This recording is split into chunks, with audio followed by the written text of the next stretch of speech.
What's up, everybody? Joel has allowed me to do the introduction. Again, my name is Yerasimos, and I have I've been held hostage for eight I've been months and held 30. hostage. He's in charge of the intros, but here I am. I have the honor of doing it.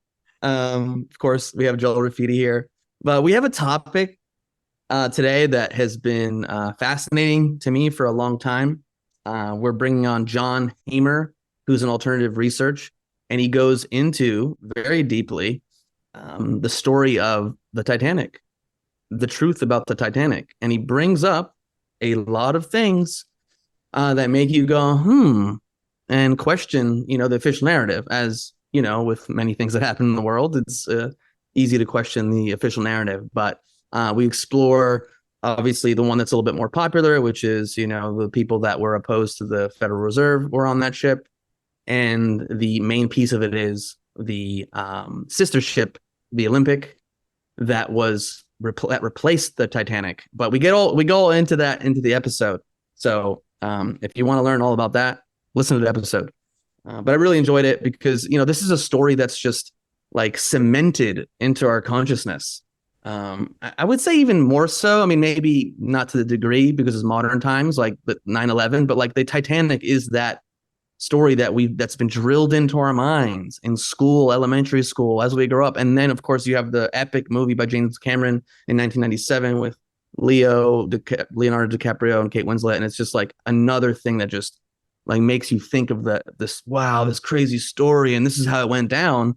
But did it actually go down that way? And so, that's why we brought John on, because I loved his research when I came across it, and we wanted to dive into it and present it to our listeners. Yeah, this is an amazingly fascinating topic. For me personally, I only ever understood this topic through the lens of the Federal Reserve conspiracy with one of the three main opponents being aboard the ship. I wasn't privy to the Olympic switch theory, so you guys are gonna absolutely love this episode. We like getting into these when we can.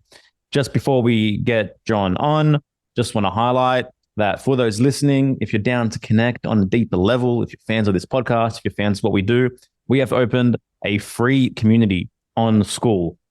So you can head to school.com, skool.com/key for the truth, and you can apply to join. You're just going to be asked some basic questions, then we'll approve your membership. And basically, we get a chance to communicate about these episodes, just connect. You can meet other listeners of the podcast, find out what other people are up to. And yeah, it's a great time. So we'd love to see you in there if you feel called. It's school, skool.com/here for the truth. We'll put the link in the brief as well. Please enjoy this episode. You are now listening to the Here for the Truth podcast, hosted by Joel Rafidi and Yerasimos. John Hamer, former IT professional turned geopolitical researcher, has spent over 2 decades uncovering the truth behind historical events often shrouded in deception. He's authored 8 books, including the widely recognized The Falsification of History, which challenges mainstream narratives. Among his notable works are 2 books on the Titanic, where he presents compelling evidence that it was not the RMS Titanic, but its sister ship, the RMS Olympic, that sank in 1912. John's research dives deep into the manipulation of history and science, revealing the agendas of those who control the world's financial and political systems. John, welcome to Here for the Truth. Thank you very much. It's great to be here. Great to have you here, man. I guess before we dive into the nitty-gritty, one way we always like to kick these off with first-time guests is we'd like to hear a little bit about your personal hero's journey and some of the major rites of passage and catalyzing moments in your life that led you down this path that you find yourself on today. Yeah, sure. Well, as you said, I'm a geopolitical researcher, analyst, author, public speaker, and I've been doing it for 27 years in total.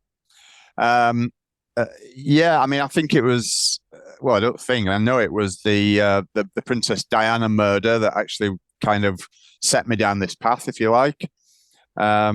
It was an incident that woke me up to what really goes on in the world, and I've just been down so many rabbit holes since then.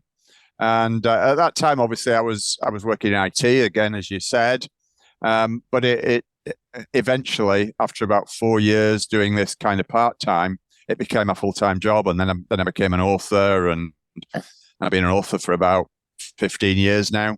So yeah, it's been a roller coaster, but a fascinating roller coaster. So enjoyed every minute, and so many rabbit holes, so many secrets revealed. It's just it's just changed my life basically. So, and here we are, 27 years later. It's incredible. It's amazing how I would think for many of us that have, gone on this path of questioning the, various mainstream narratives and the status quo. So we have that defining moment, very often that like the light bulb went off. I mean, for me, it was 9/11. I was 21 at the time. Right. But what was it? I mean, unless Joel, you want to ask something else, like what was it that like geared you into the Titanic? Well, it's a good question. I'd always been interested in the Titanic story. I found it fascinating because when you think about it, it's got just about every element that goes to make up a great story, hasn't it? It's got the rich versus poor theme. It's got the tragedy. There are certain happy aspects to it as well. There are interesting little love stories that go along with it. It's just got everything. And I think that's kind of what attracts people to it. So it seemed like a natural thing to do to me to actually start investigating it. And as I said, once I started going down that rabbit hole, I uncovered so much stuff. It was just unbelievable. Some of the stuff is just, we won't have time to go through it all now. I'll do my best. But trust me, there is so much to it. And we got a little less than 90 minutes, Yeah, so. No, that's fine. But even so, I once did a 4-hour podcast on it and didn't cover everything. Wow. So, there are so many different aspects to it and so many different little anomalies and secrets in there. But we'll cover the basics without a doubt. Yeah. So and then hopefully people can go and purchase your material and go dive deeper for those that are interested to dive deeper. Yeah. Definitely. Well, I wrote a book which I called RMS Olympic, which is the truth about the Titanic story, and that contains just about everything that I know about it. So the book is a definite must for anyone who wants to go even deeper into the story. What was the first thing? Oh, you good? You're good. Yeah. What was the first thing with the Titanic that made you go, huh? Oh, good question. I don't know. I'd have to think about that. It was just, I know what it was. It was the fact that when I looked into it, the story that everyone thinks they know about the Titanic was actually written by a guy by the name of Walter Lord. And it turns out when I looked into Walter Lord's background, he was a CIA agent. Wow. Interesting. Yeah. And that story is called The Night to Remember. And he wrote a book called The Night to Remember. And then they made a feature film called The Night to Remember in the late 50s. And that film and that book are the official Titanic story. But the reality is very, very, very different indeed. So, yeah, it was that element to it, the fact that Lord was a CIA agent. Cool. All right, I think one way to broach this would be to start, I guess, as broad as possible. Then we can, hone in on the nitty-gritty and some details. So I guess, many people have different, I guess, lenses of what the conspiracy is. It's like, is it the JP Morgan versus Federal Reserve opponents? Is that the crux of it? So I guess from a bird's eye view, how do we scope this in, and how do we start diving into this? Yeah, well, why don't I try and do it in chronological order? To start, that makes it makes it a lot more easy to understand. And also, I'll start off by mentioning that there are two threads to the story. Okay, the one that you just mentioned, JP Morgan, and also the actual story of the ships themselves. So it is two threads, but they do come together and they do mingle into one. But just to give you a little bit of background to start with to my research, I researched this for 3 years full time, from 2010 to 2013. And I looked at lots of different places. I looked at contemporary newspaper reports. I trawled through various different libraries, gleaning as much information as I possibly could, archives in libraries. I looked at the transcripts of the public inquiries. There were 2 inquiries. There was the American inquiry was the first one, followed by the British inquiry.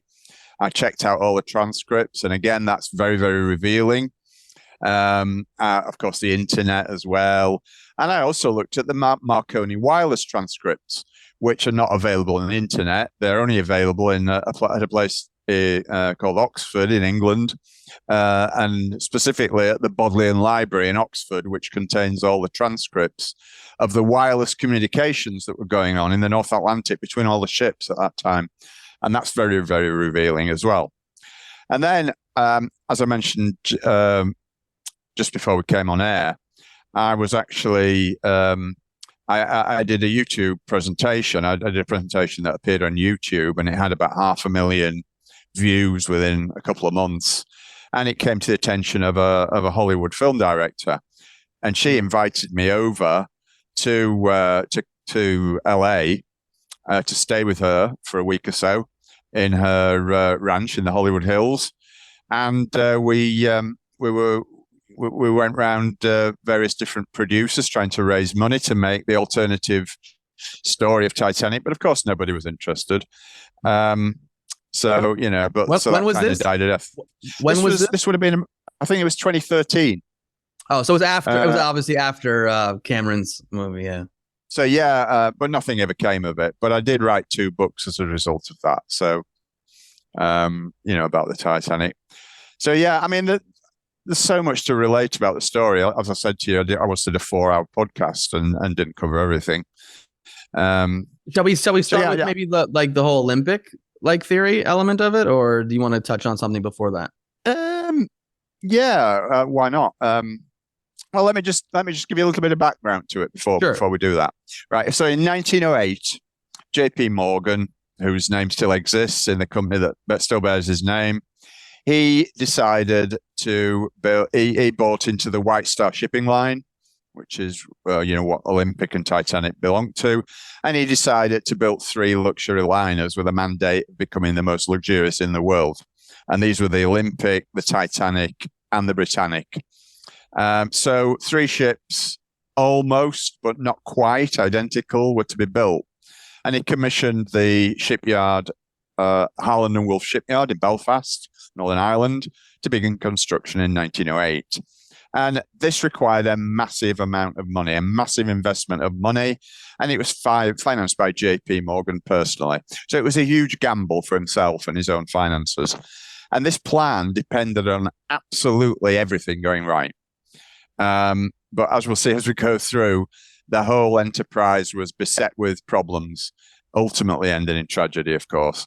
And by the way, feel free to chip in anytime you want. I don't want to just carry on. You're trying to be talking, of course, on and on and on. So Olympic was the first of the sisters to be built, and she was launched in 1911. Unfortunately, though, for Morgan, she had several serious accidents. She was a jinxed ship. She had 4 accidents, 3 of which were before the launch of Titanic. So, in other words, all in the first few months of Olympic's life. First of all, she destroyed a tug in New York Harbor on a maiden voyage, and White Star Line was sued for about, I think it was about $10,000, which doesn't sound very much these days, but in those days, well, basically you multiply that by 100. So it was a lot of money. But fortunately, there were no deaths. And then on another trip, she ran over a sunken wreck at Sandy Hook whilst leaving New York Harbor, causing severe damage to her propellers. And she had to return back across the Atlantic at around half speed. But because of that, she suffered vibrational damage due to the imbalance caused by the propeller damage. And 2 propellers had to be replaced. Then shortly afterwards, on another trip, she hit a sandbank. She ran aground and threw a propeller. In other words, the propeller was lost. And that also had to be replaced. But having used both spares, they had to borrow one from the Titanic, which was still under construction. And it's worth bearing that in mind. We'll come back to that. It's very significant. Okay. So, Though then in September 1911, the worst accident of them all, Olympic was involved in a massive high-speed collision with a British Navy battleship just off the south coast of England. This is known in Titanic circles as the Hawk incident. The battleship was HMS Hawk. And she limped back to Southampton, which is where her home dock was, to be patched up. And this took 2 weeks just to get her in a fit state to be able to return to her dry dock in Belfast for full repairs and damage assessment. And back in dry dock in Belfast, it was realised that she was in far worse shape than they originally thought. And worse still, the Royal Navy inquiry, which anytime there's an accident involving a Royal Navy ship, there has to be an official inquiry. They found Olympic's crew and therefore White Star Line culpable. And White Star was liable for the many millions of pounds of damage, not just to Olympic, but also to HMS Hawk. And also, you've got to factor in as well the significant loss of revenues whilst Olympic was out of action. And bearing in mind that Morgan's plan depended on getting a very quick return because it put so much money into it. So, yeah, amongst many, many other relatively minor issues, the major problem was that Olympic's keel was bent. Now, the keel is for those who are not aware, it's the bit that runs along the bottom of any ship and it holds the whole superstructure together.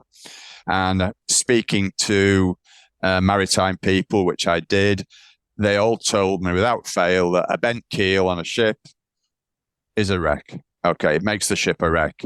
And the repairs were going to be, they were estimated to cost more than to build a new ship from scratch.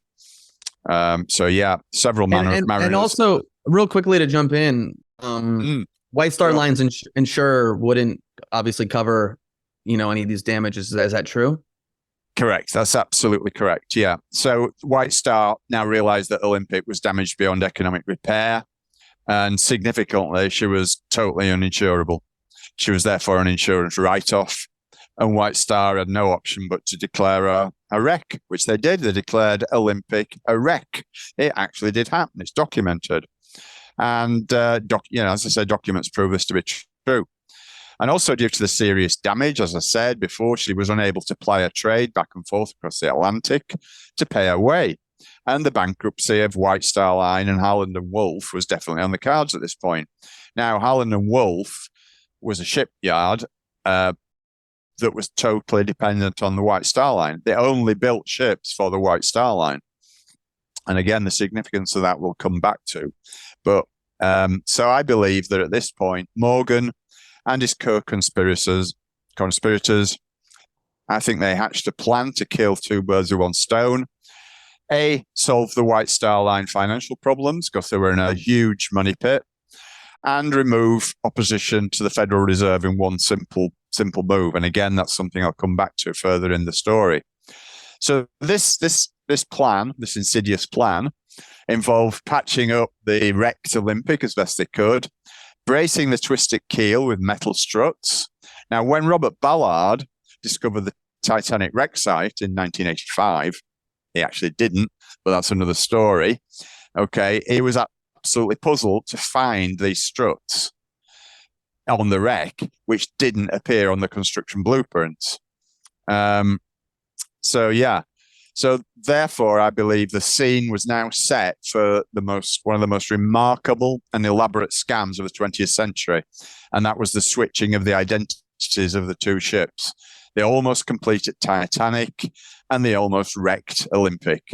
And this is corroborated by many Belfast ship workers' families, which have had this story passed down to them through their families.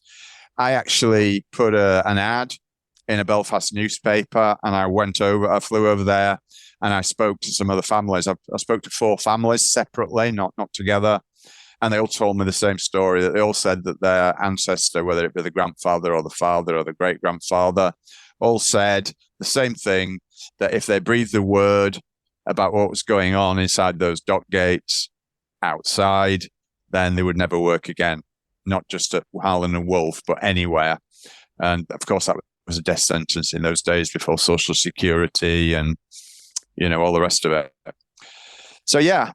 how was it carried out? I mean, it's easy for me to say, yeah, that's exactly what happened, but how did they do it?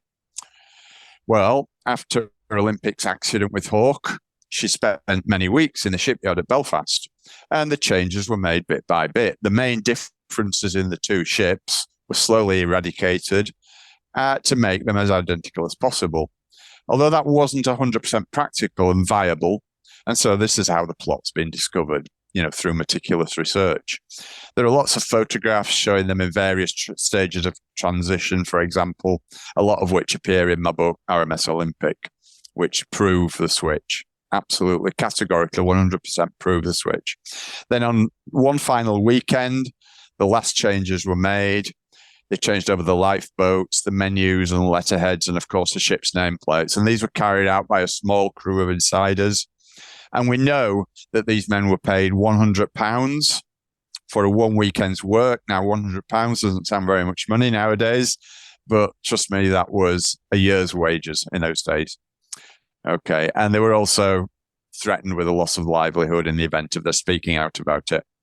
So, yeah. Now, interestingly enough, Olympic's maiden voyage, which took place in June 1911, took place with virtually no razzmatazz, no fanfare at all. And yet Titanic was launched in December 1911, renamed the Olympic, and the work continued on the original Olympic, which is now Titanic, to make her seaworthy enough for one dramatic final voyage. So they knew that they couldn't, that it wasn't sustainable as an ongoing project. They knew that they had to sink her.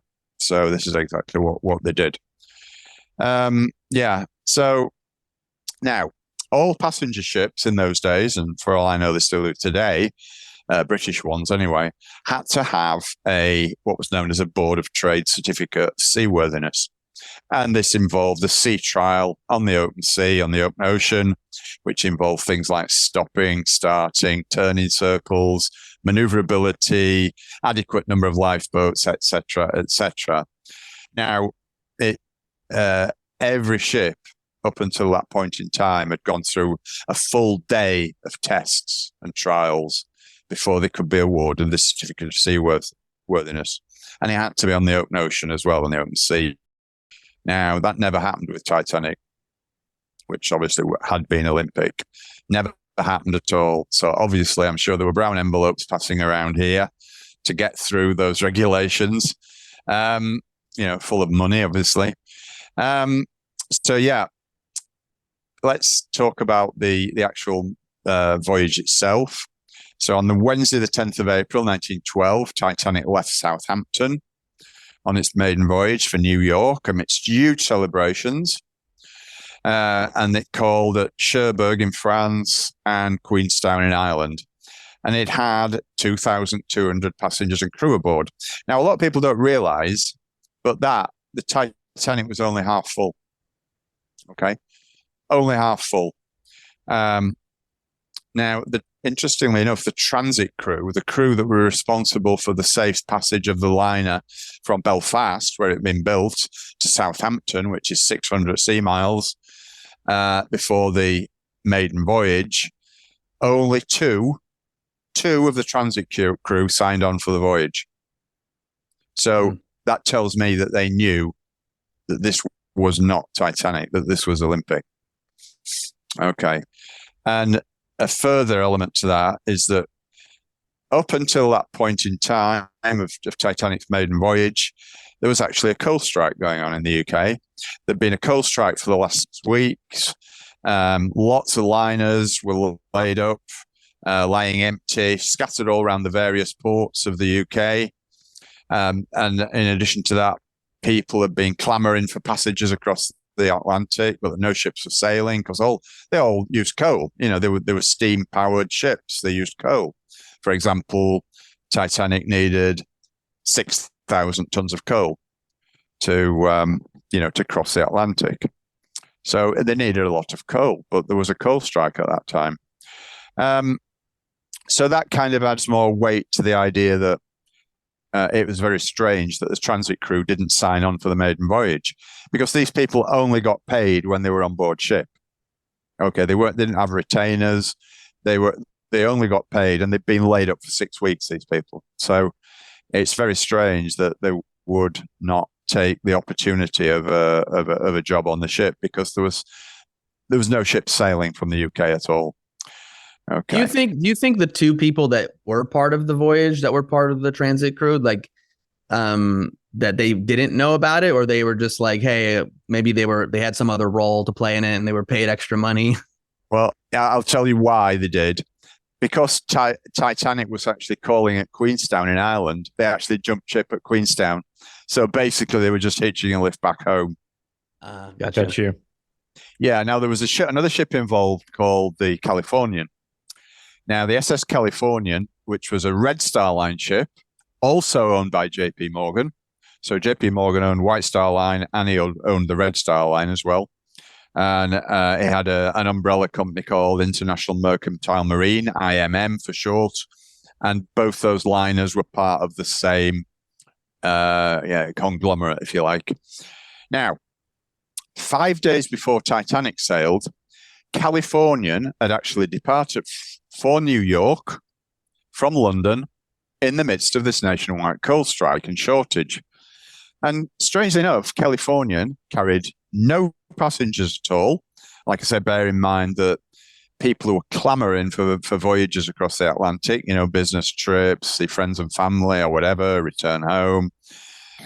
So it had no passengers, despite that huge demand, and no cargo except for, get this, 3,000 woolen sweaters and 3,000 woolen blankets. And as I said, Titanic even sailed half full when there was such a huge demand for places. First-class passengers hoping to transfer to Titanic were only offered second-class cabins. Now, I believe that was an attempt to keep numbers manageable, because in those days, there was no self-respecting first-class passenger would ever accept a second-class berth. That was just, totally beyond the pale for them. It would really destroy their reputation if they traveled second class. So I believe it was an attempt to keep the numbers manageable, because they knew what was going to happen. Okay, there's going to be a rescue operation, and they needed to keep those numbers in check. So on the evening of the 14th of April, 1912, Californian stopped dead in the middle of the ice field where Titanic was due to pass very shortly, and drifted with the ice whilst keeping all its boilers fully fired. And 3 experienced transatlantic sea captains gave evidence at the American inquiry that it was not common practice to stop or even slow down in ice fields, except sometimes in foggy conditions, as icebergs were extremely visible and therefore avoidable, even at normal cruising speeds. And when the captain of Californian, Stanley Lord, was asked about why it stopped in the ice field, he said because it was too dangerous to continue. But what I've just said completely negates that idea. It was not common practice to do that. So Lord was lying, basically. So on Sunday, the 14th of April at 11:40 local time, Titanic allegedly hits the iceberg and sinks 3 hours later with the loss of 1,500 lives. Now, I question whether there was even an iceberg there or not, but that's another story. Now, interestingly, let's assume that was correct and that Titanic did hit an iceberg. Her turning circle was such that it should have been easy to avoid the iceberg in good time. Its turning circle was, I can't remember what it was. It was something like, I can't remember, but I can't remember the exact figures. I quote them in the book. Officially, it wasn't spotted until it was allegedly too late. But in reality, we know that the iceberg was seen 4 miles away, which of course is all rather strange. We know there's an iceberg there. It's just a question of whether Titanic actually hit it or whether she actually steered close to it to give the impression that she did. Now, they tell us that there was copious amounts of ice on the decks as a result of the alleged collision with the iceberg, but very, very few people felt any kind of collision at all. that anybody that actually did notice said it was just a kind of a very mild vibration. So yeah, we know there was ice on the decks, but that could easily have been as a result of the shaking loose of large amounts of ice from the miles of overhead rigging and wiring due to thrusting the engines into reverse, because that's exactly what happened. As soon as the incident happened, the engines were abruptly thrusted into reverse, and that could have shaken loose all the ice. So, yeah. And also, Titanic had some very strange damage. Now, the steel plates had a 15 centimeter, a 4-inch wide puncture that at some places penetrated 1.6 meters into the inner skin. So that about 5 feet. And that would have needed and that was about 300 feet long, apparently. But that would have needed a really bizarrely shaped piece of ice sticking out of an iceberg to achieve that. And that piece of ice, if that had actually been there, surely would have snapped off in contact with the steel. That just doesn't ring true to me at all. Yeah, so that's that element of it. And, we need to talk a little bit about the Federal Reserve aspect of it. Real quickly, are you saying that the damage that they found on the quote unquote Titanic makes sense because it was really the Olympic and the damage was from the previous voyages of the Olympic? Or no, I'm saying that they claim that was the ice damage. And my take on that is that ice cannot possibly create damage in that kind of a shape. Because a 5-foot piece of ice with a 4-inch width. Yeah, I hear you there, but what was the damage caused by then? If you're saying that? Well, we don't know. This is the problem. Okay. We don't know what the actual damage was from, but there was only a very few eyewitnesses said that they saw an iceberg. Okay, we know that it was near to an iceberg at the very least. Okay. But I think my point is that because of the turning circle of the ship and the distance that they claimed they saw the iceberg from the ship, they should easily have been able to avoid it. It's possible that that damage was caused by something like some kind of a battleship, some kind of an icebreaker, that kind of thing. But I'm absolutely sure that an iceberg could not have done that. Gotcha. And again, I go into far more detail about that in the book. Cool. So just to recap, I guess, for those listening. So the Californian was sent out in a premeditated effort to be the rescue option. Yes. For this planned wreckage. Yeah, they didn't intend to kill everyone. Yeah. Okay. Yeah. But anyway, I'll come on to that very shortly. Yeah, I got one more question. Did you mention that the captain of the Californian was someone named Stanley Lord? Was that right? Stanley Lord, yeah. Any connection to the Walter Lord that wrote this? No, actually, I did some research into that. No connection whatsoever. Okay, cool. No, none at all. That I could find. Cool. Okay, so we need to talk about the connection between the Titanic and the formation of the Federal Reserve in the US in 1913. Well, if we turn the clock back slightly to 1910, there were 7 prominent financiers representing various financial interests, American financial interests. They met incognito at a place called Jekyll Island, which is off the coast of Georgia, USA, to hatch a plan to usurp the power to create money from the American government.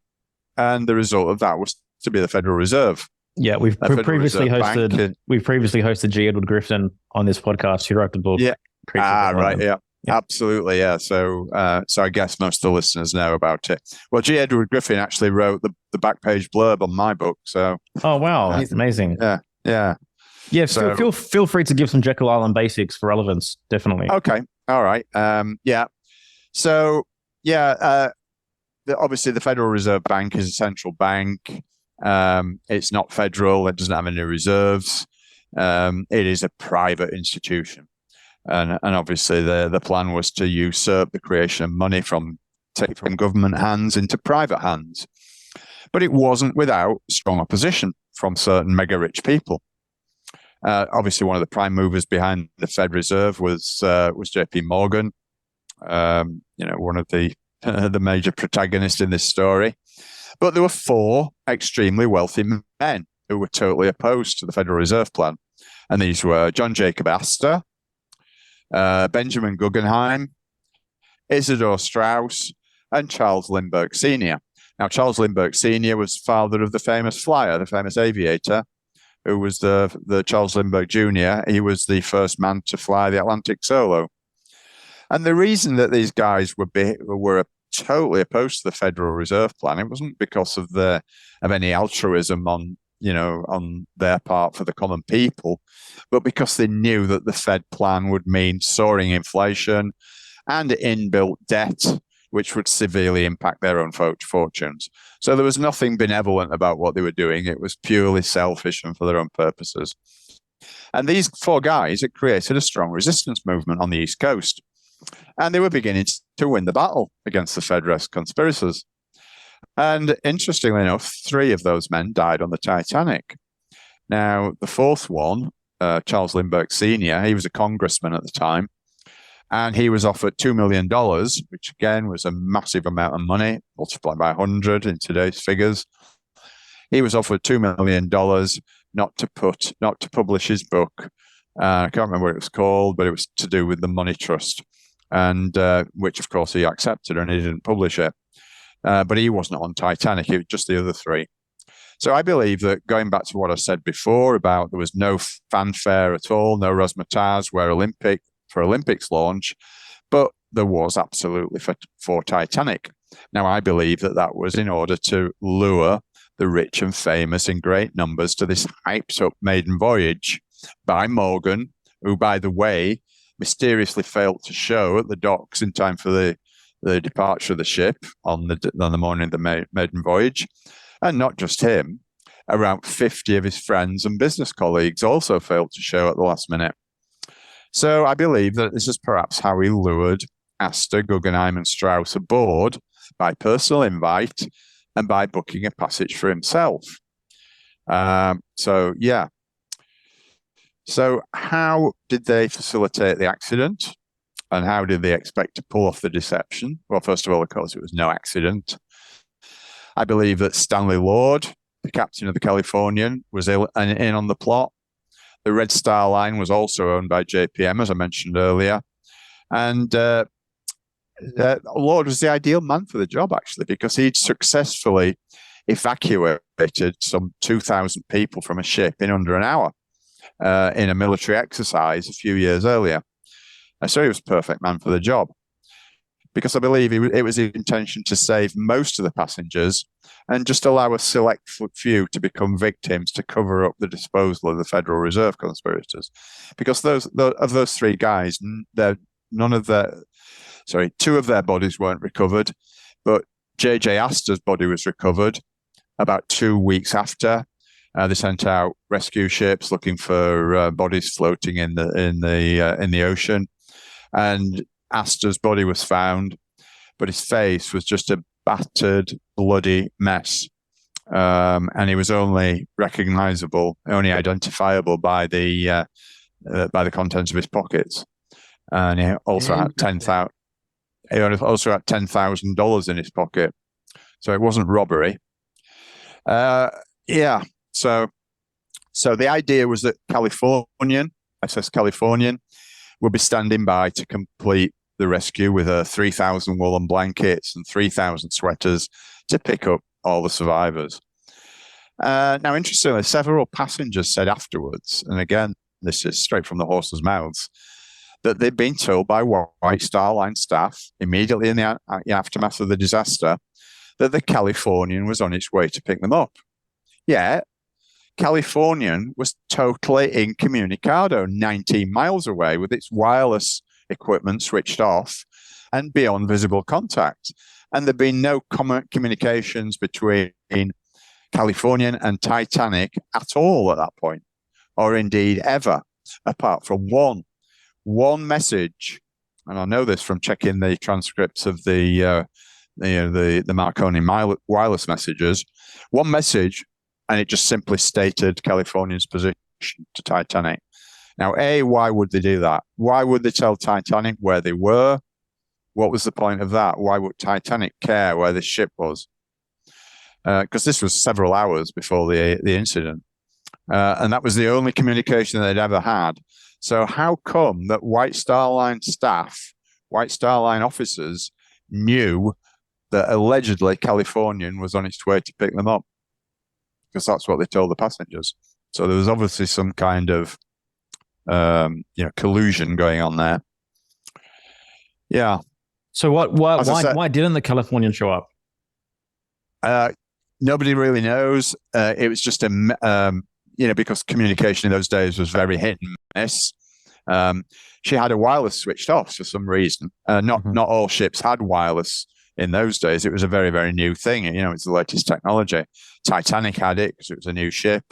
Californian did have it, but apparently the wireless officer switched off at 11 o'clock in the evening and went to bed. Do you think, this is my mind immediately goes to more people, more witnesses, right. On some darker level, some decision was made from the top to be like, yeah, we don't want to have as many people speaking about things they saw or heard, etc. Anyways, that thought just came. Yeah, no, that's a great point, actually. Yeah. It's very possible. Are you saying if the staff of the Californian rocked up, is that what you're saying, Yerasimos? No, I'm saying that obviously the California didn't make it. I know I remember either on your presentation or somewhere else reading about like different colored flares, but for whatever reason, the SS Californian did not play its, I guess, role as we thought it would. Yeah, and that's right. Many people perished. And so in my mind goes to, they many decided people last minute not to try. Need to know basis. So maybe the people above were turn off your stuff. You're not going to hear the Mayday reports. We want more people to die because, as we know, with the research we do, there are psychopaths in this world that make decisions and they don't care if 10,000 people, 50,000 people perish. But that would mean that they changed their mind in like the relative last minute, because obviously they sent the Californian out initially thinking that they were going to conduct a rescue mission, which I'm not saying I'm not saying it's not possible. No, I'm saying that could also just be part of the story. Like, yeah, let's send them out, but we're really not going to save them. Like in terms of people on top. Why even send them out and have the record of the 3,000 life jackets and the I don't know. Who knows? Anyways, I hear what you're saying. Anyways, we can continue with the stuff we actually do know. Yeah, I mean, it's a good point, and it's an interesting point, actually. Well, I mean, to be frank, we'll never know the real truth about it. Very true. All I can tell you is about the anomalies, surrounding the official story, and the kind of fragmented story that I've pieced together as a result of what I've discovered. We'll never know the real truth. But I think what we're talking about tonight is about as close as we'll ever get. Yeah. Just a quick maybe side detour in terms of the Strausses, Isidor Strauss. So with the Titan submarine that went down in 2023, the wife of the captain, who was the Rush's, Wendy Rush, was a great-great-granddaughter of Isidor Strauss, which I find a super, super weird connection as well. Yeah. Yeah. I didn't know that. That is very interesting. Yeah. Now, that incident with the Titan, and there's a lot of very strange anomalies about that as well. But it's not something that I've researched in depth. I must say, it's something that I've kind of intend to do, but I've never quite got around to it because I've just been so busy these last few months with one thing and another. But there's a lot of little snippets around that just kind of make very me think. Fishy. Yeah, for sure. Yeah, definitely. Because it relates to this, and maybe we'll talk about this. Do you think this whole protection around going to see the Titanic is because as technologies advance, like there could be video footage that would prove the things that we're talking about here? Absolutely. I don't think there's any doubt about that. I think that is exactly spot on. And that is the reason why. And I think, part of the Titan thing was to discourage people from going down there. They don't want people poking around down there because they know that the troop.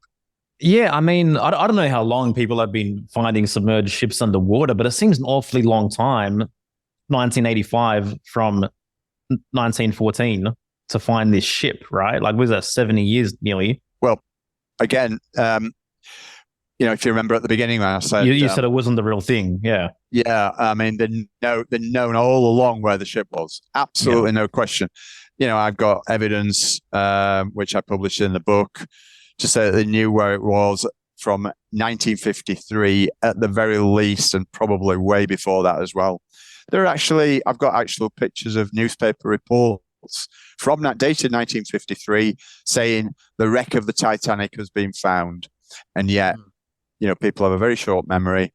Yeah. So they planned when to bring this story back into the mainstream purview. Yeah. Absolutely. Yeah. Absolutely. So yeah, and there's all sorts of stories about there were lots of British naval ships escorting Titanic. Where were they in the rescue attempt? There was legends of there being, $1 billion worth of gold on board, which is, a considerable amount of money in those. I mean, it's a considerable amount of money these days, but in those days, that was a massive amount of money. And the newspaper headline was "Ships Search for Titanic's Gold." This was from 1953. So again, there's lots and lots of elements to this story that are very, very interesting, and yet not in the kind of public domain, if you like. So there's all sorts of little anomalies like that are going on there. Okay. So they switched out the Titanic for the Olympic.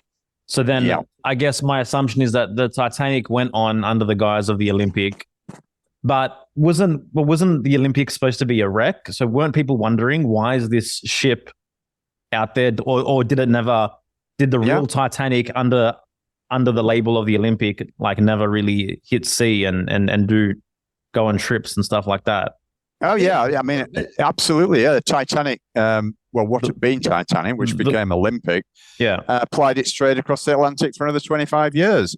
And this is another point in favor of this particular theory, and that is that the North Atlantic is known as a graveyard for ships. It's especially in winter. It's a treacherous place for ships. So can you imagine a ship that had been undergone such dreadful damage that Olympic had, playing its trade 20 times a year or whatever it was across the Atlantic for 25 years? No, I don't think so. I mean, it was just in too bad a shape for that to even be possible. Yeah. So yeah. So they just went under the guise that, the Olympic had a full repair and it was out there doing its thing. Yeah. I mean, I honestly, I don't know whether questions were asked about the fact that it had been declared a wreck. I presume there would have been questions from somewhere, but I never found out anything about that, unfortunately. Yeah. So the ship that actually picked up the survivors, the 705 survivors, was called the Carpathia, and that took something like 4.5, 5 hours to get to the lifeboats. Titanic had sunk, sadly, by that time. But interestingly enough, Carpathia, and again, very strangely, Carpathia had been, a few weeks before, had been refitted as a hospital ship, and it had 7 doctors on board. And again, that there's no kind of logic behind this at all, but it's just blandly stated that this was the case. So very, very strange. It was all kitted out as though it was going to be a ship that picked up a few survivors. It was fitted out with all the medical staff. It was like a series of hospital wards. It was just very, very strange situation, which I can't even begin to explain. All I can do is relate the facts. So yeah, and of course the both inquiries were widely thought at the time to be whitewashers. There was no witnesses called from any of the passengers, except from the wealthy Gordon family, which from the famous gin, this is a British gin company. No witnesses were allowed to give personal evidence. They were strictly forbidden from speaking, other than to give simple answers to direct questions without elaboration. And an interesting quote from Stanley Lord, captain of the Californian. When he was questioned by the press, when he dropped all the survivors off in New York, he said, and I quote, "I am not allowed to give out state secrets. You will have to ask those in the office," which is a famous quote from Stanley Lord. So make of that what you will. So the Californian did end up with survivors on board at some point. Oh, sorry, no, not survivors. No, I beg your pardon. That's me getting that wrong. When the Californian actually did end up in New York, not with any survivors, didn't have any survivors on board. He was asked, about the incident, and he said, "I'm not allowed to give out state secrets. You'll have to ask those in the office." So state secrets. Yeah. Wow. Yeah. When the surviving crew members arrived back in England about 2 weeks after the disaster, they were all illegally detained overnight in a holding pen in Plymouth docks without access to legal or union representation.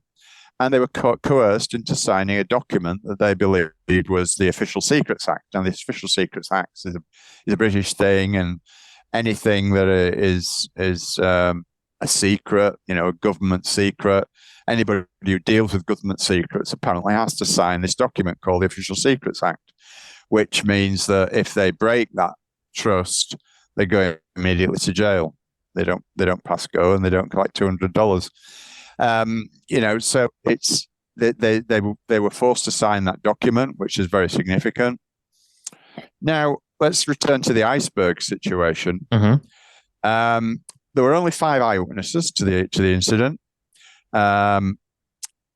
William Murdoch, who was first officer. There were 2 lookouts in the crow's nest, the helmsman, and 1 other ordinary seaman. Now, significantly, Murdoch allegedly committed suicide in the aftermath of the collision, leaving the only witnesses 4 working class men. And I emphasize working class men because how easy would it have been in those days where working class men didn't question anything?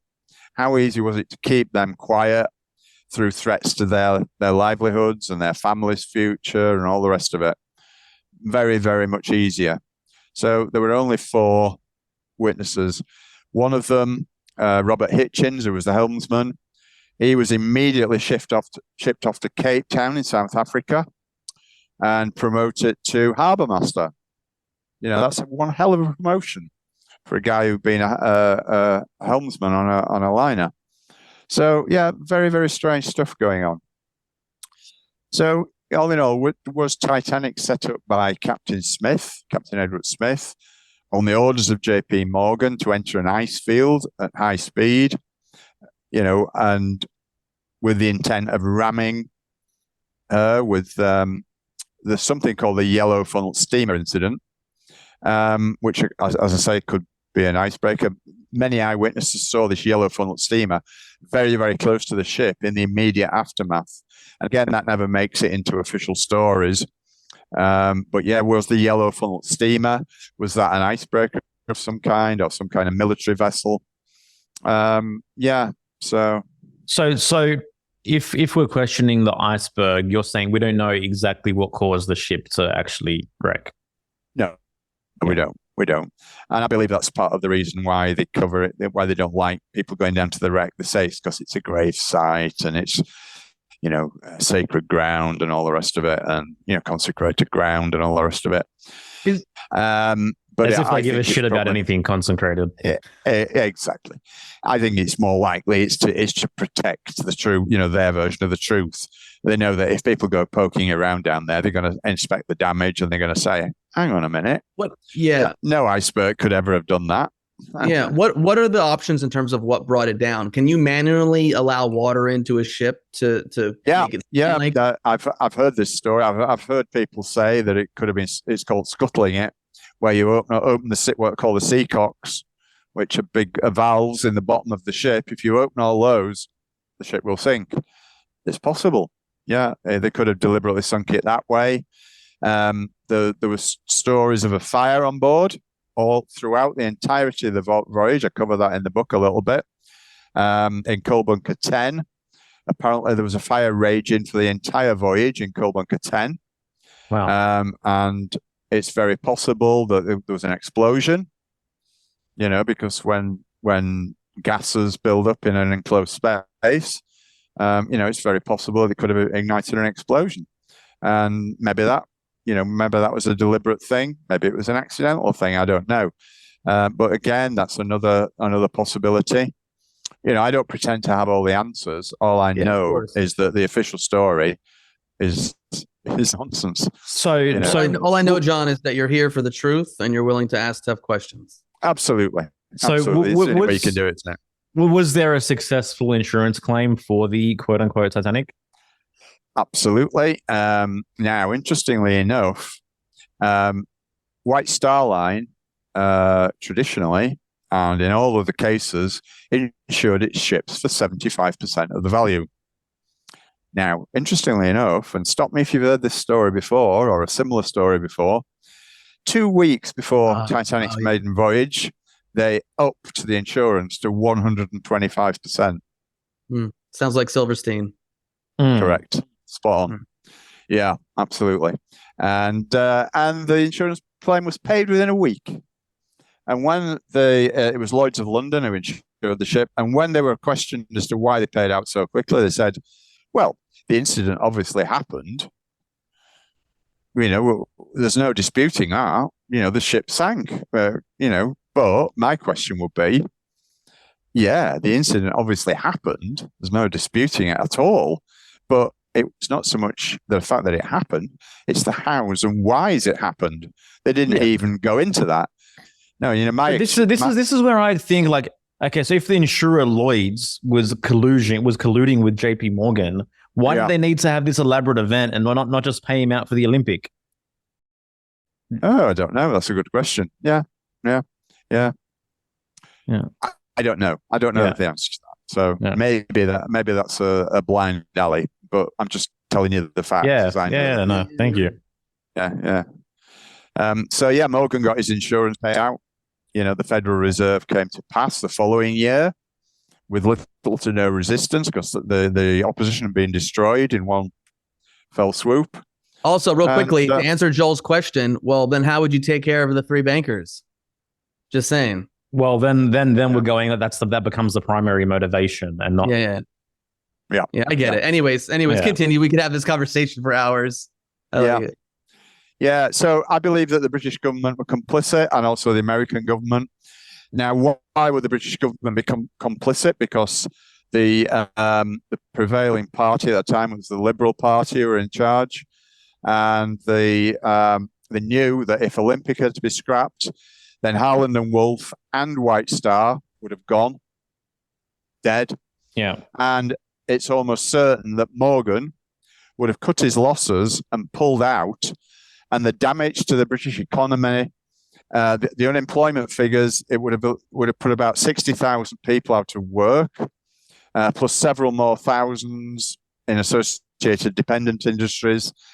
And I believe that the Liberals would have absolutely faced a humiliating defeat in the next election, which wasn't too far away.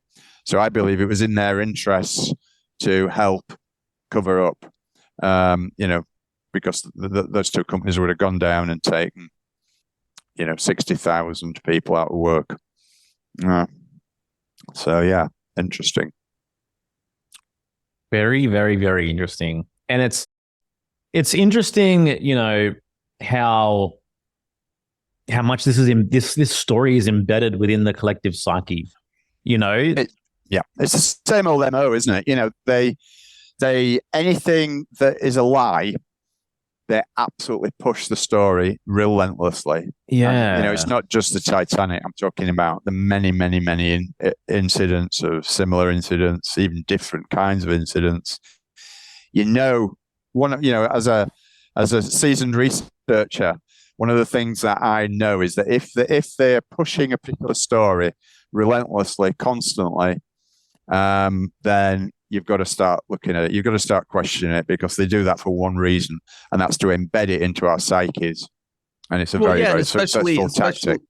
Yeah, and especially with the James Cameron movie. Like, I actually think it was like in the late 90s, because I watched it with my girlfriend in high school, and like that movie I mean, that movie is just like everywhere, you know. So it just Yeah. like it drills it even further in to Absolutely. people's psyche. Yeah.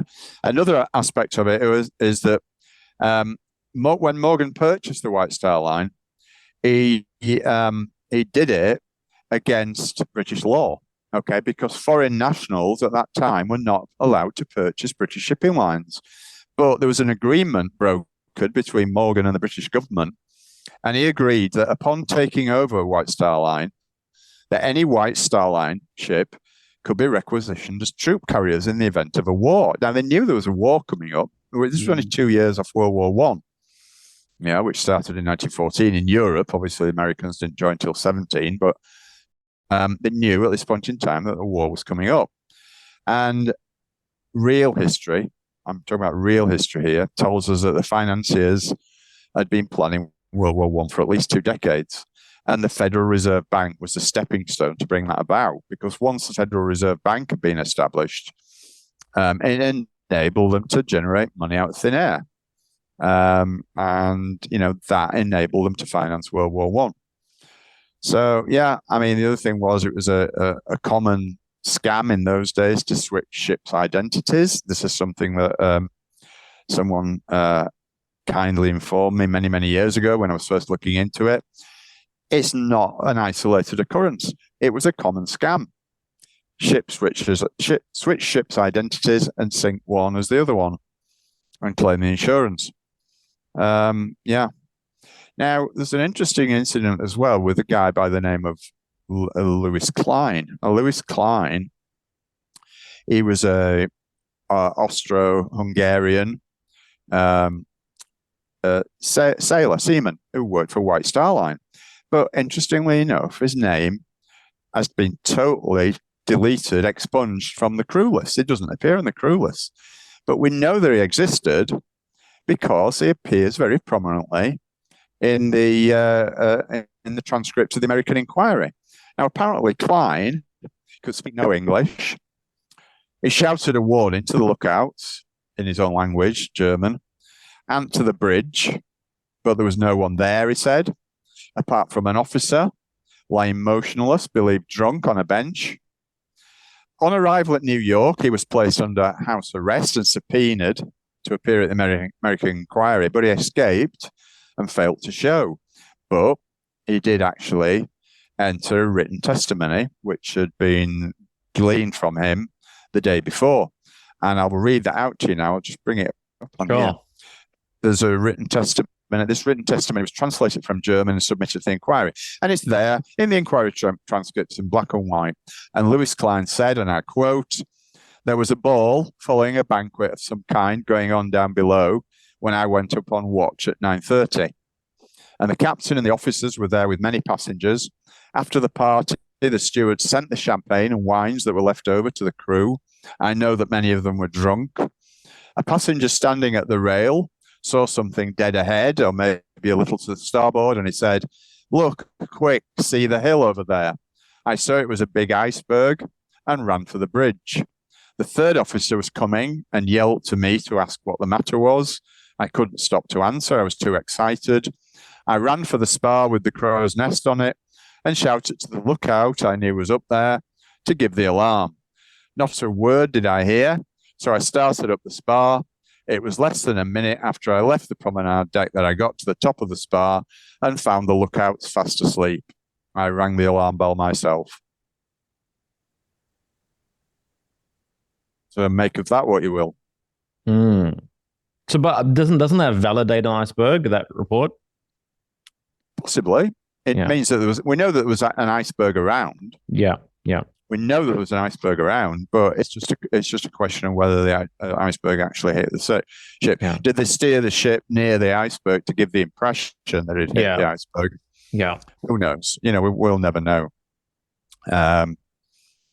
So yeah. Now apparently, Captain E.J. Smith, Captain Edward Smith, went down with the ship, but there are several. Shall we say, incidents that actually defy this. Wow. Yeah.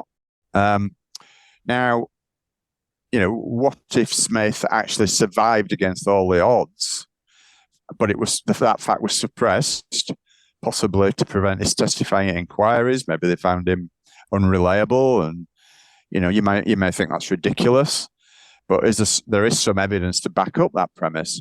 Now, there's a newspaper report which I dug out in part of my copious research, and this is from the Washington Herald of the 21st of July, 1912, which is about 3 months after the event. And it's the dateline is Baltimore, July 20th, 1912.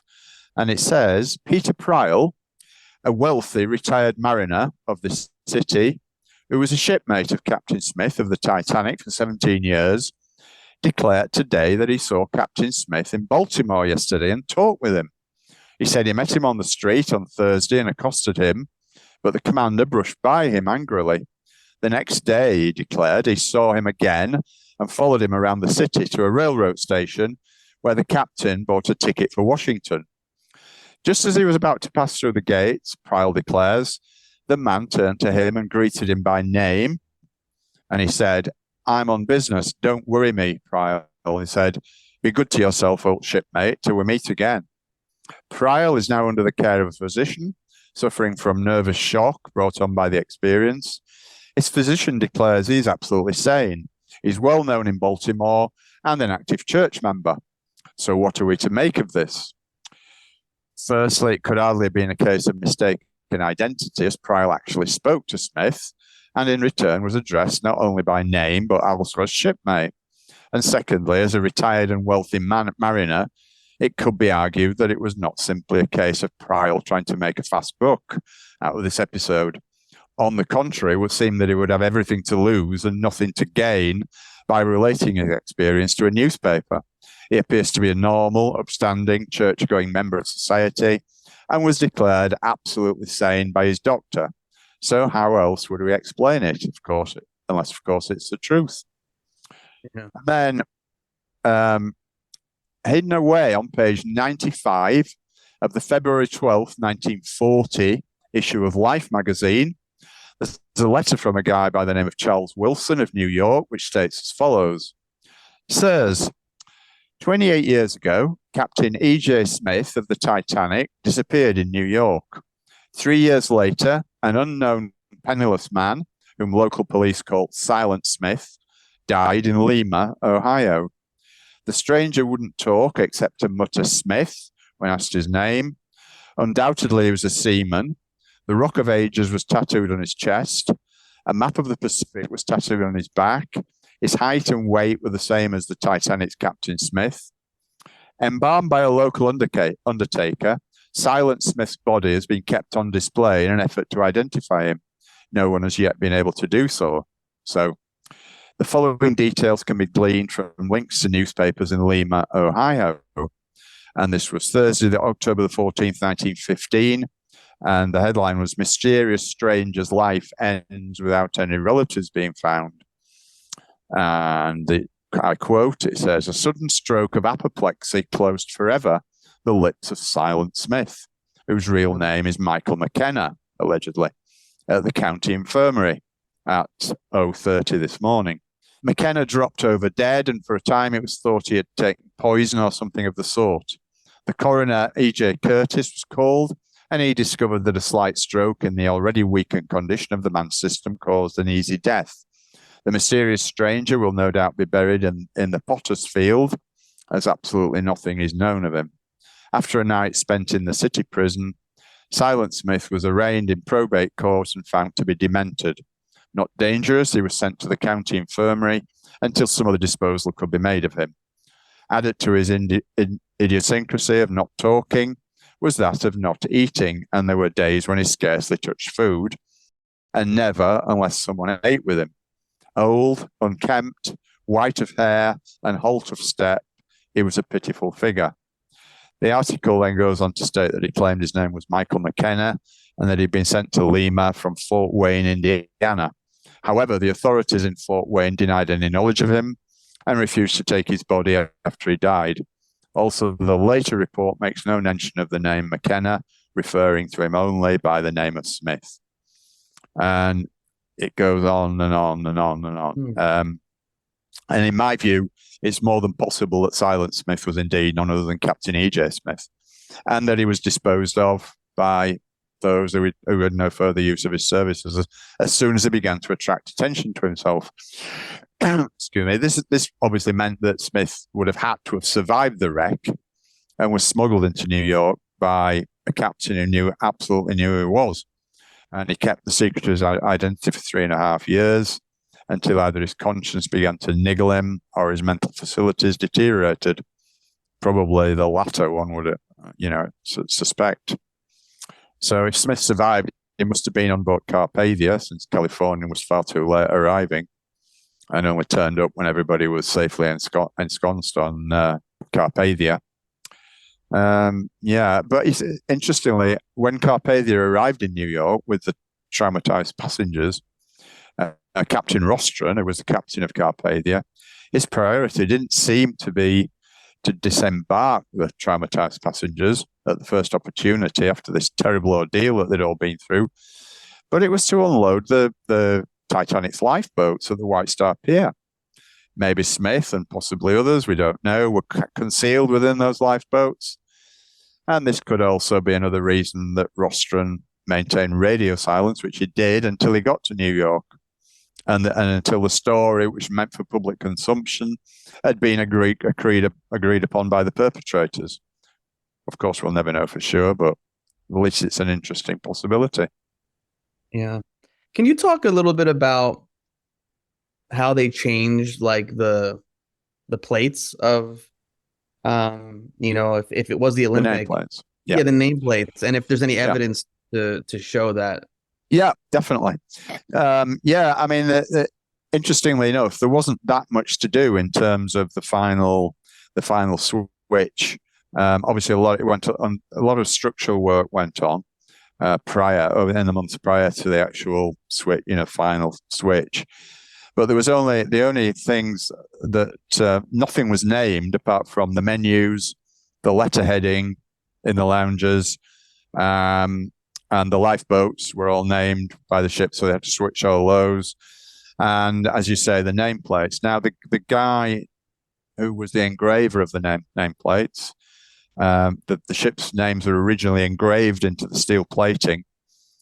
His name escapes me, but apparently, and again, I cover this in the book, he was paid a huge sum of money and given a house a lot nearer to his workplace, and he still carried on being employed by White Star until it was taken over by Cunard, a good few years later. But he was the guy who actually did the nameplate job. And what they did, because the nameplates had been engraved into the side of the ship, they actually had to weld raised plates up over the engravings. So that's the way that was done, and that guy was involved in that as well. So we know that took place because there's evidence to say that he was complicit in that. And his wife came forward about 20 years later, apparently, after he died, and said and admitted that that's exactly what had happened, and they'd been given a house as a result of it. Wow. Is there any evidence with any footage of people that had gone to the Titanic to see the nameplates that it doesn't say Titanic, but it says no? Okay. No, not at all. They're very, very protective of the wreck. Very protective, overly protective. How far down is the wreck? It is 12,000 feet. Wow. It's the deepest part of the Atlantic, which again is a suspicious. You could say it's coincidence, yeah, of course, but it's very suspicious that it's actually the deepest part of the Atlantic. So it's not 12,000. Sorry, it's not 12,000 feet. Don't talk ridiculous. I can't remember what the depth is. It's very deep. Yeah, it says 12,500 feet. Yeah. Is it 12,500? Yeah, okay. Yeah, I know that it takes 3 hours to get there in a submersible. So it's a long way down. 3 hours it takes to get there. Yeah, 12,500. Yeah. Nearly 9 Empire State Buildings. Yeah. So it's a long way. Yeah. All right. I guess the most important question, John, were Jack and Rose real? Strangely enough, I gave a stand-up talk last night down in the south of England, and somebody asked me exactly the same question, which was also tongue-in-cheek, by the way. But That's no, funny. of course not. Of course not. No. Oh, you mentioned at the beginning you were going to talk about the propeller. Oh, right. Yeah. Thank you for reminding me. Mm-hmm. Yeah. Now, people say to me, there's actually a picture of the propeller sat there on the bottom of the ocean bed with the build number of 401. Now, 401 was Titanic's build number. So people say to me, of course it's Titanic, John. It's got build number 401 on the propeller and you can see it clearly. And yeah, absolutely right. But remember what I said right at the beginning? They switched the propellers.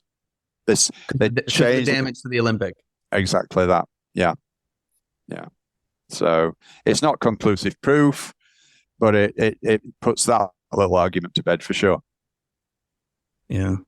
What are any other, like, I know you said earlier we could talk about this for 4 hours, but like in our last 10 minutes or so, like what are any other points that you'd love to bring forth just to kind of continue to plant the seed, and anyone who's listening like, oh man, I got to learn more about this. Yeah. Oh, thanks for putting me on the spot. That's great. Yeah. Yeah, there's so much stuff. It's difficult to know where to begin. Yeah, most of it is circumstantial, obviously. Yeah. I mean, if there was absolute proof, then there'd be no disputing it, would there? But yeah. Who has, like, obviously since you've been doing your research, I mean, as is the case often when people challenge conventional narratives, like, what kind of pushback have you received, or what, like, counter questioning have you received to make you go, oh, okay, I didn't look at that. Maybe I need to, you know what I mean? Like what's it been like since, Yeah, well, to be honest, I've never found anything that's conclusively proved to me that it's Titanic sat on the seabed. Nobody has ever successfully debated me to the point where I believe that I was wrong. On the contrary, I can refute most people's, not absolutely everything, because you can't know everything, but I can refute most arguments against this particular theory. Are you the main pioneer of the switch theory? Certainly one of them. Yeah, definitely. Yeah, I mean, I've been doing this for 14, 15 years, something like that. Been looking into it. So yeah, when I first started talking about it, it was really new. Nobody knew anything about it, and it was like really shocking to most people. Whereas it's passed into kind of folklore now, this story, hasn't it? Whereas most people are kind of aware of it. Yeah, they might not be aware of the details, but they know that there is a conspiracy theory that Titanic was switched. So yeah, but back in the day, that wasn't the case. Yeah. I would say most people, when they bring up the conspiracy of the Titanic, they just talk about the Federal Reserve, right. And the next level is getting into the sister ship Olympic and the switch out, which is fascinating to me. And you bring up so many things, even when I watched the presentation you did, that makes sense from a rational standpoint. Yeah, absolutely. Is it true that 14 years before the incident, there's a book written about a Titanic ship hitting an iceberg in the North Atlantic and going down? Yeah, that was the book was a novel written by a guy called Morgan Robertson, and it was called The Wreck of the Titan. And the Titan was almost exactly comparable to Titanic in terms of size, etc., number of passengers, etc. And it's about this ship that hits an iceberg and goes down, and it was called the Titan. Yeah. So I actually wonder what the connection is. I think it's too much of a coincidence. There's got to be some connection, but I can't quite get my head around what that might be. Did they call it Titanic deliberately? But then again, at the time when Titanic was conceived, the idea of Titanic and Olympic, they didn't know this. Well, I don't think they did. I don't think they knew that this incident was going to occur. So yeah, it's a strange anomaly. But yeah, it's very interesting. Yeah, it's very interesting how, like, even sometimes fiction can play itself out in reality, and there's just these anomalies that exist within whatever this experience is that come to fruition. It's like, what is this? What is going on? All the jokes like in the conspiracy world, how the Simpsons like predict everything that's going to happen. You know, I mean, who knows? It's fascinating though. Predictive programming, isn't it? Predictive programming. Yeah. Whether it's conscious or there's something else at play. I mean, yeah, absolutely. Yeah, I do wonder this. You know, I have this glib statement that I come out with from time to time, and I say I don't believe in coincidences, and I don't, you know, generally speaking, because I think a lot of them are contrived. Yeah. You know, so who knows in this case?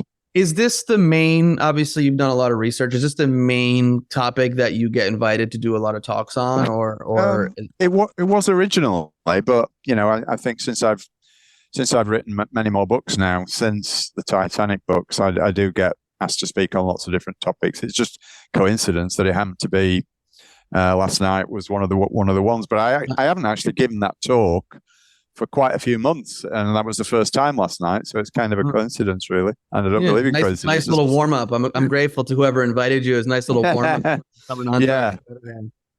Well, because even when I saw this presentation you did that was on YouTube, it was from a while ago, so I was curious. I think Joel and I had been talking at some point, like, I really want to do an episode on the Titanic, but I don't know who. Right. And then I went on searching online, and so I'm really grateful. And I also love that you're from England too. It's like just adds a different, like it was some American researcher talking about the Titanic. It'd be fine, but there's just something about you being from there that adds to it. Yeah. Great. Yeah. No, it is a fascinating topic, and it's like I said right at the very beginning. It's a subject that's always held kind of fascination for me, and I don't know why. I think it's just like I said, it's got every element of what constitutes a good story, hasn't it? You know, and maybe in a past life you were a passenger on the Titanic, John. Yeah, maybe. Yeah, maybe I was Captain Smith. You know, maybe you were Captain Smith, Silent Smith. Yeah. Maybe you were maybe you were JP Morgan, and now you're coming to clear your conscience. Yeah. Absolutely. You never know, do you? You never know. No. Man, what a pleasure to have you join us. Really enjoyed this conversation. And for most of all, just for anyone who's listening who hadn't heard this specific story, like I feel like, you know, people are going to get really excited by it and hopefully, you know, explore further. I hope so. And, you know, there's definitely much, much more to it than meets the eye. Yes. You know, I'm not saying that I've got, you know, all the answers. I don't. No one does. But you know, it's where there's smoke, there's fire. That's for sure. Yeah, exactly that. Yeah. And everything that we're about with this show. I mean, yes, we definitely focus on a lot of personal development stuff, but we love engaging in different subjects, and we cover a wide range of issues. It's just like, what kind of mind is open and active to explore these things? And these are the types of conversations we like having, whether it's exploring truth in the external world and events and things that are going on, or as an individual and as a human being. So, well, if you ever want me back on to talk about any other aspects of my work, then feel free. I'm delighted to come back on anytime you want me. Yeah, for sure. Real quickly, is there a few little other, like, I guess, subjects that you would say that, you know, you have a certain level of expertise exploring and researching? Yeah, I mean, lots. You know, I don't know whether you've actually seen any of my other books, but I've written 8 books in total. I've got a 9th in the pipeline. I wrote a book called The Falsification of History, the 2 Titanic books. I wrote a book called Behind the Curtain, which is an expose of the New World Order. JFK. I'm big on JFK. I wrote a book called JFK, A Very British Coup, which you know, maintains that the actual assassination was a British plot, and I present plenty of evidence for that. So your American listeners may be interested in that different take on that. Also wrote a book called The Falsification of Science, which is kind of a sister book to The Falsification of History. And each of those 2 falsification books have, you know, I go into a lot of different incidents and you know, explain how it was falsified and why. And then my latest book, apart from the one that is in the pipeline at the moment, is called Welcome to the Masquerade, which I wrote with my American friend, Shannon Rowan. And that was exposing the COVID myth. Mm-hmm. Awesome. Yeah, we've explored a bunch of that. Yeah. So yeah, I mean, there's lots and lots of different topics there. Awesome, John. Do you get into the Diana conspiracy much? I know you mentioned that was a catalyzing one for you. Yeah, definitely. I mean, that's I've done a very in-depth analysis of all that in Falsification of History. Awesome, cool. Yeah, John, thank you so much for your time. How can our listeners best support you? Website, well, whether it's purchasing your books through Amazon, whatever it might be. Let us know. Yeah. Well, if you're in the UK, which I guess there aren't going to be too many UK listeners, I don't know, but then you can purchase signed copies of my book direct from my website, which is falsificationofhistory.co.uk. Unfortunately, I cannot post abroad, so because it's just so many just go missing, and it just costs an absolute fortune to replace them. But yeah, wherever you are in the world, you can go to your local Amazon page, and if you key my name, John Hamer, into the search bar, you'll find my author page and all my books on there. I also have a BitChute channel, which is called John Hamer Official. Quite a few podcasts on there, and also on my website, there are hundreds of podcasts that I've done over the years. This one will be going on there as well as soon as I receive the link to it. Great. So yeah, lots and lots of places. Amazing. We'll have the links listed in our show notes. Yeah. And yeah, really, really grateful for you coming on and it's been my pleasure. Thank you. With us. Yeah, nice to meet you guys, and we'll do it again sometime, I hope. Sounds good. Everyone else, thank you for listening. Take care. That was dope. Love getting deep. Love putting that tinfoil hat on that I wear with the utmost pride, I love that we get to broach so many diverse topics. And I love that what we create in the conversations that we have. I just feel like a reflective of the listeners that we're, compiling here on this platform as well. Getting deep into personal growth and also into conspiracy, of which there is absolutely no doubt. There is a huge conspiracy going on this particular topic. John's done great work researching and delving out and fleshing out the different things around this issue. But the way that we're fucking lied to with just such abrasiveness, it's wild. And this is the power of the media. But even back then, like newspapers and other things, and when he brings up the whole idea of people being threatened, like people often will be like, "Well, how do you keep something so private?" And it's like you don't.